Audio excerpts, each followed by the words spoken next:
Hey guys, this is Chris, and this is Chris with Chris and Kai's cooking show. As you can see, it's just Chris. Kai is currently at his grandma's for Christmas. Um, so we're gonna be working on some Facciano bread. I plan to make some Facciano bread tomorrow for dinner, and I'm looking at a penne vodka, something I tried at this restaurant in Des Moines, and it was just absolutely the best thing I've ever had. So we're gonna try and make some. I can't promise you it's gonna turn out great, but we're just going through step one of the Facciano bread. So basically, Facciano bread is a bread that has to rise. So we're gonna get the first step done, and we're gonna get it in the fridge so it can rise for 24 hours. We're starting out with 4 cups of all-purpose flour.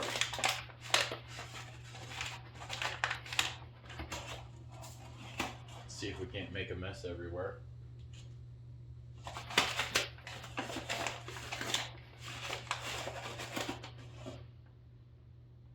Not a big bread guy. I love eating it, but I've never really made too much bread. So let's hope this turns out good.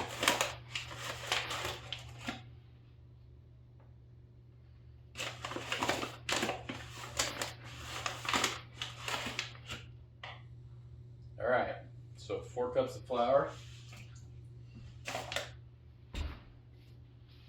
Next we need some kosher salt.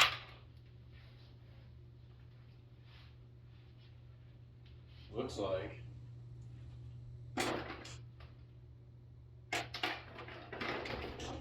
2 teaspoons of kosher salt, and we have a half teaspoon here because I magically lost the teaspoon I was going to use.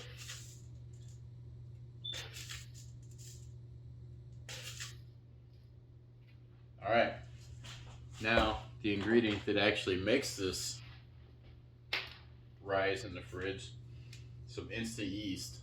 I went with Fleshman's. Not that I have a preference on yeast.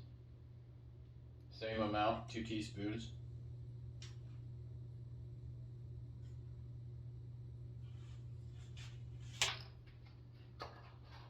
Now it calls for lukewarm water. Basically a cup or 2 cups. I boiled a half a cup of water to make this work. You want to whisk this together real quick before putting the water in there.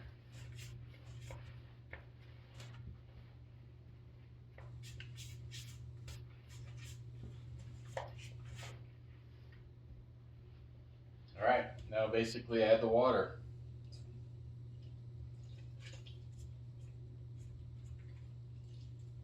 It's a grand total of 4 ingredients for this.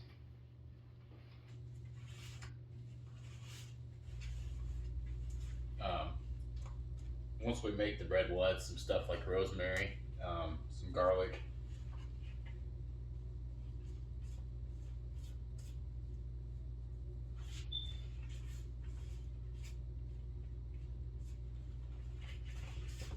Get it nice and mixed up.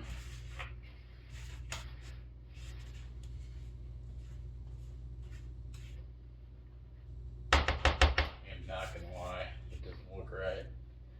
It does kind of look like it needs more water, but it does say 2 cups, so we're not gonna screw it up. Get it nice and mixed up, and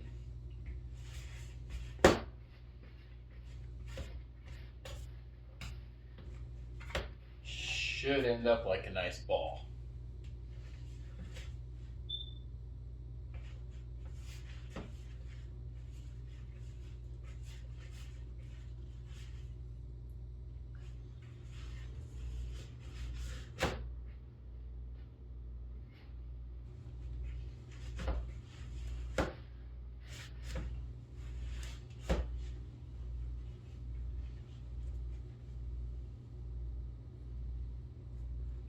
All right.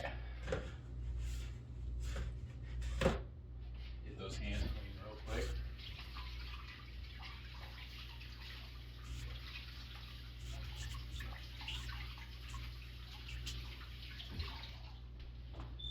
So now we just want to add some olive oil. I've chosen gustari garlic flavored olive oil. I basically love garlic, so that might be everything I keep in the house. You want to cover the outside of it. And then we'll do a little flip. Do you believe this is just to prevent it from sticking? It says to put a tea towel over the top, a nice wet tea towel to keep it from having air leak in. I do not keep a lot of tea towels in the house, honestly. I'm just your normal guy. So we're gonna go with plastic wrap, which also keeps it airtight.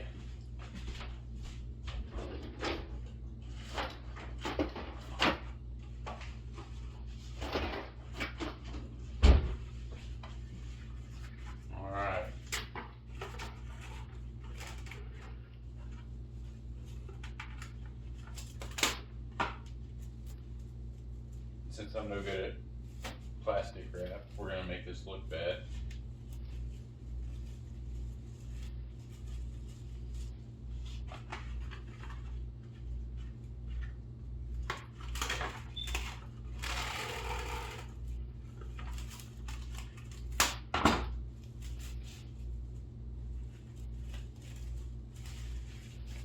We'll just fold it over this way, and hopefully that'll be good enough. It's nice and covered. Basically, we just need to stick it in the fridge for at least 12 hours, be in there for up to 72 hours, and that's basically when we'll start step 2 of the cooking process. That worked out great, as you can see. Anyways, that's our first segment of Cooking with Chris and Kai. Hopefully next time we'll have Kai with us.